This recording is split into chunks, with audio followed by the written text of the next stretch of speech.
Aux côtés des partisans du mouvement pour le changement démocratique, le leader du principal parti d'opposition zimbabwéen, Robert Tsvangirai, visiblement très malade, n'a pas manqué de faire entendre sa voix pour le départ du président d'alors, Robert Mugabe.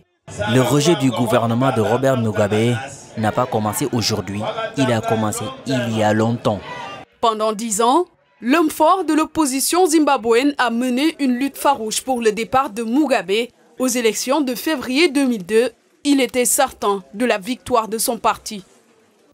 Nous devons donner à Mugabe une défaite retentissante. Une énième présidentielle dont les résultats sont rejetés par l'opposition. Une opposition dirigée par Tsvangirai lui-même. Et lors des protestations post-électorales, il se fait violemment battre. Terrible. Terrible. C'était une attaque sadique contre des personnes sans défense. Las des multiples arrestations en 2008, son parti décide de boycotter désormais toute élection, faute de transparence et des multiples violations des droits des citoyens.